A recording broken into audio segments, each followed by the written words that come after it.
Thank you. The economic stimulus package was meant to create and maintain jobs.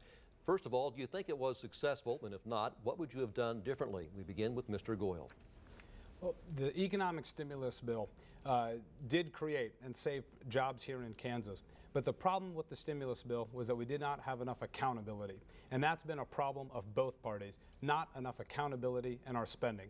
I'm the only candidate in this race who's voted to cut your taxes. I've done it more than 50 times, and I voted to cut more than $500 million in wasteful government spending.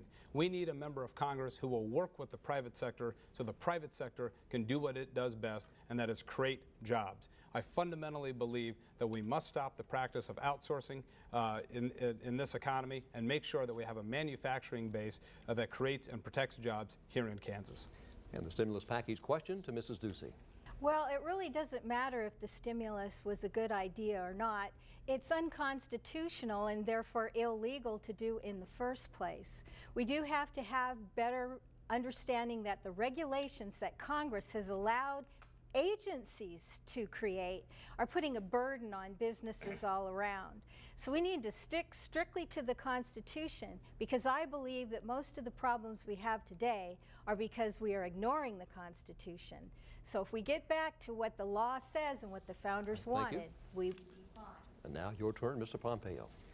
You know, the stimulus bill was passed by the very president that Representative Goyle worked so hard to get elected. And that president told us if we passed that stimulus bill, that unemployment would remain under 8%. And yet here in Kansas today, we've got effective unemployment approaching 15%.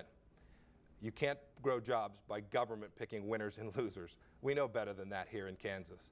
Jobs are created when rules are set and uncertainty vanishes from the marketplace so that entrepreneurs once again will take risks and grow their companies. And your talk on the stimulus package, Mr. Smith.